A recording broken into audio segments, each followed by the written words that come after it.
Vous êtes très nombreux à me demander de faire des vidéos sur les extraterrestres. Alors j'en ai déjà parlé, mais je sens quand même que certains confondent quelques termes, ce qui provoque des incompréhensions générales.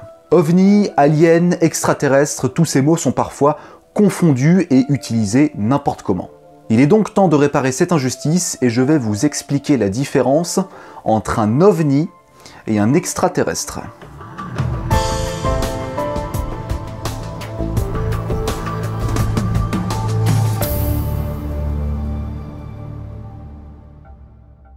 Avant de commencer, je tiens d'abord à préciser que cette vidéo relève de la démystification, certes, mais ne relève pas d'un énième débunkage de théorie du complot. Bon, si, mais pas vraiment. À force d'utiliser des expressions de manière plutôt maladroite, on en vient à leur déformer le sens initial. Le pire, c'est qu'il y a un réel intérêt scientifique derrière ces termes, mais qui sont malheureusement récupérés par la culture populaire pour raconter absolument tout et n'importe quoi. En voici d'ailleurs un très bon exemple. OVNI. OVNI, c'est un acronyme pour dire objet volant non identifié. Voilà. Je répète, objet volant non identifié. Dans la nature, on observe souvent des choses que l'on ne comprend pas. Et en combinant l'intégralité des phénomènes aériens, qu'ils soient naturels ou artificiels, c'est-à-dire créés par l'homme, eh ben, ça nous pousse quand même à chercher la nature réelle de ce qu'on voit.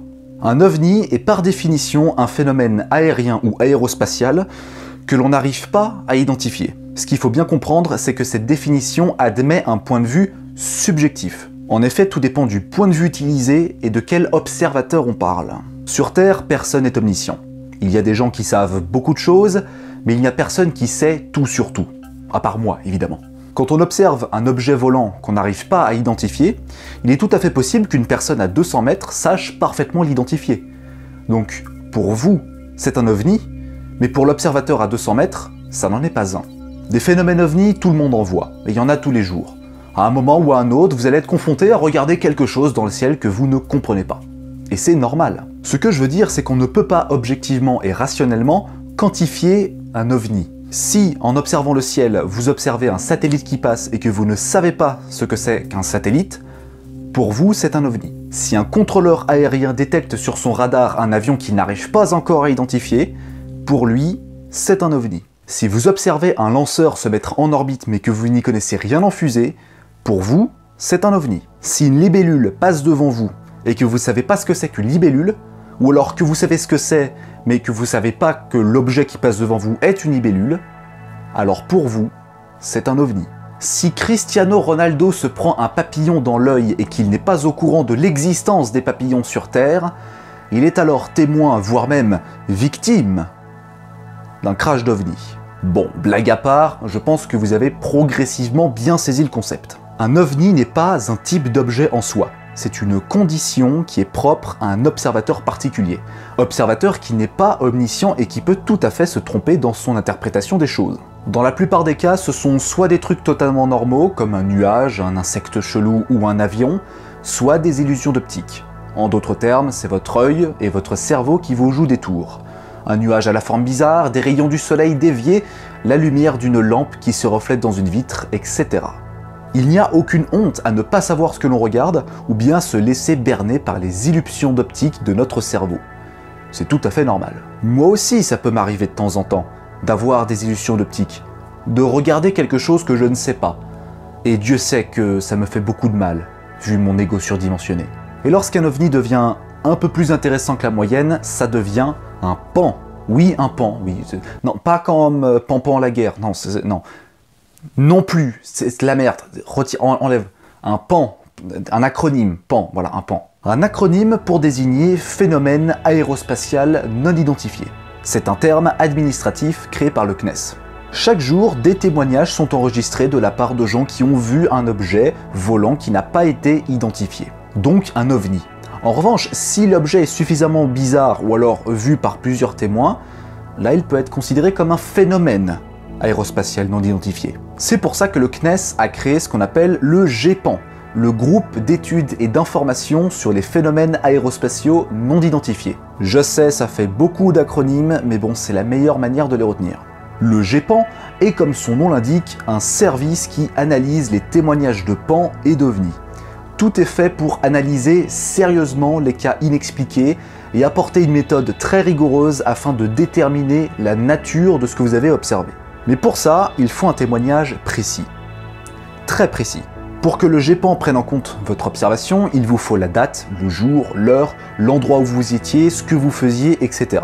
Il faut que vous donniez le plus d'informations possible. Et à partir de ces données spatiales et temporelles, ils mettent en place leur méthode pour essayer de résoudre votre problème. Analyse de la météo, tracking des avions, tracking des satellites artificiels en orbite basse, archivage des phénomènes orageux, étude par le calcul trigonométrique sur la position précise de l'objet en question, tout est fait pour avoir recours à des méthodes ultra vénères et prises très au sérieux. L'un des cas les plus remarquables en termes de technique en France métropolitaine est le cas du lac Chauvet en 1952, où un géologue affirme avoir vu une soucoupe volante et où les ufologues de l'époque ont rigoureusement analysé son cas pour se rendre finalement compte que c'était un pigeon d'argile. Astronogeek en a d'ailleurs très bien parlé dans une vidéo, le lien est dans la description de celle-ci. Bon, à l'époque, le GEPAN n'existait pas, mais les méthodes étaient les mêmes. Aujourd'hui, le GEPAN sert à tout un tas de trucs. D'abord, l'analyse et la compréhension de ce que les gens ont vu. C'est tout à fait normal. Ensuite, ça permet d'être mieux calé sur certains objets artificiels, comme les avions, les drones, sans parler des nuages, des orages magnétiques, des aurores boréales de la Station Spatiale Internationale et autres satellites artificiels, etc. Il y a plusieurs catégories différentes dans les PAN, les phénomènes aérospatiaux non identifiés, classés en 4 parties. A, B, C et D. La catégorie A représente les cas facilement explicables, des trucs tout à fait normaux et simples. Bref, des cas où les témoins n'ont pas à s'inquiéter. La catégorie B représente des cas où une explication est très probable, mais pas à 100%. En revanche, cette explication-là est la meilleure qui soit. Et dans tous les cas, ce sont également des phénomènes plutôt simples, naturels, tout ce qu'il y a de plus normal. Donc également, les témoins n'ont pas à s'inquiéter. La catégorie C est assez particulière puisqu'elle représente les cas qui, après analyse, n'ont toujours pas été identifiés. Pas parce qu'ils sont inexplicables, mais parce qu'on manque de données. Parce que le GEPAN n'a pas assez d'informations. D'où l'importance d'avoir des témoignages extrêmement fiables et précis. Et enfin, la catégorie D, celle qui intéresse le plus de monde, celle où les cas sont, après analyse, toujours identifiés, même après des témoignages fiables. Dans l'écrasante majorité des cas, les analyses du GEPAN mènent aux conclusions A, B et C. Et pour la plupart, ce sont des phénomènes qui, bien qu'en étant non identifiés, ne sont pas des cas surnaturels ou fantastiques. Mais pour la catégorie D, c'est autre chose. Cependant, il faut faire la part des choses. Ce n'est pas parce qu'ils sont encore aujourd'hui inexpliqués qu'ils sont alors forcément inexplicables. Les catégories du GEPAN ne sont pas classées du plus naturel au plus surnaturel. Ils sont classés du plus explicable au moins explicable. La légère nuance est quand même à saisir. Les cas encore mystérieux le sont parce qu'on n'a pas trouvé d'explication. Pas parce qu'il y a un truc magique derrière ou bien des phénomènes surnaturels. Et souvent, les cas les plus étranges sont confondus avec un autre terme qui est également utilisé à tort et à travers. Extraterrestre. Voilà un terme également déformé par à peu près tout le monde, alors qu'à la base, la définition est plutôt simple. Extraterrestre, ce n'est pas un nom, c'est un adjectif. Extraterrestre, c'est tout ce qui n'appartient pas au domaine terrestre. Tout ce qui n'y est pas lié à la Terre. Tout ce qui est extérieur à notre monde. La Station Spatiale Internationale orbite dans un espace extraterrestre. Bien que l'orbite basse soit encore considérée comme faisant partie de la Terre, les conditions de vie y sont déjà bien différentes. Les vents solaires sont un phénomène extraterrestre qui arrive jusqu'à nous. La poussière volcanique lunaire forme un sol extraterrestre. Les robots sur Mars se baladent dans un environnement extraterrestre. Les lacs d'hydrocarbures et de méthane à la surface de Titan sont des lacs extraterrestres. Un astéroïde est un corps extraterrestre. Quand un astronaute prépare de la salade dans l'ISS, il mange de la nourriture extraterrestre. Les nébuleuses sont des nuages de gaz extraterrestres. Enfin bref, vous avez compris. Et c'est pareil lorsqu'on parle de la vie extraterrestre.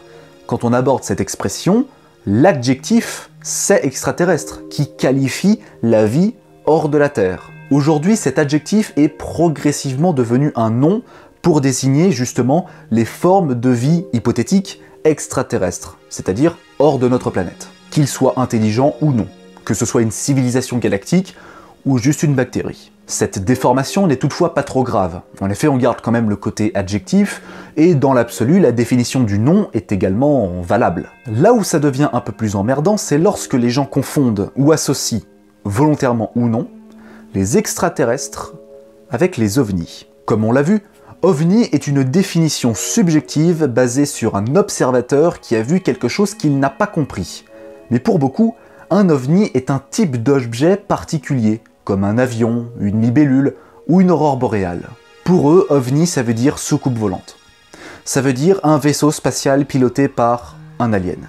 Et cette association est devenue tellement récurrente que, pour beaucoup, le phénomène ovni est attrayant uniquement parce que les gens veulent voir des aliens. Par exemple, on a correctement pu identifier l'objet Oumuamua. Vous savez, ce fameux corps céleste qui a traversé le système solaire en 2017, et qui est en train de revenir vers l'espace interstellaire. On estime que c'est un bout de planète de type Pluton qui a été arraché suite à une collision il y a des milliards d'années, et qui a dérivé dans l'espace interstellaire. Et du coup, certains articles titrent que c'est finalement pas un ovni. Bah si. Parce que le principe d'un ovni, c'est qu'on sait pas ce que c'est. Et vu que là, on sait ce que c'est, ça n'est plus un ovni. Que des gens puissent confondre certains termes, ça n'est pas grave. Que des instances journalistiques fassent systématiquement la même erreur, là c'est quand même un petit peu plus préoccupant. En science, l'emploi correct des définitions est très important. Prenons maintenant un exemple concret. Imaginez un astronome qui détecte un nouvel objet céleste dans le système solaire. Alors là, il est content et se dit « Chouette, j'ai découvert un nouvel objet céleste dans le système solaire ». Il va ensuite calculer ses coordonnées, son orbite, sa trajectoire, sa taille, sa composition chimique, son albédo, son inclinaison par rapport au plan de l'écliptique, etc. Le fait d'avoir toutes ces données lui permet d'identifier la nature réelle de cet objet. Savoir si c'est une planète mineure ou juste un gros caillou, si c'est un astéroïde ou une comète ou autre chose. Mais avant d'avoir évalué tous ces critères, il ne savait pas ce que c'était. Donc pour lui comme pour les autres, c'était un ovni. Et il ne l'est plus à partir du moment où on connaît sa nature. Nous avons donc un ovni extraterrestre. Et si jamais on se rend compte que c'est une comète par exemple, eh ben c'est plus un ovni. Mais c'est toujours un corps céleste extraterrestre parce qu'il n'est en aucun cas lié à la Terre. Maintenant, un autre exemple. Imaginez que l'on détecte un vaisseau spatial extraterrestre piloté par des aliens qui viennent sur Terre pour nous dire bonjour. Et s'ils viennent sur Terre, c'est avant tout pour prendre NordVPN, avec le code promo dans la description. Non, je déconne. Au début, leur vaisseau est un ovni, puisqu'il n'est pas identifié par l'homme. Mais dès que l'on a compris ce que c'était, ça n'est plus un ovni.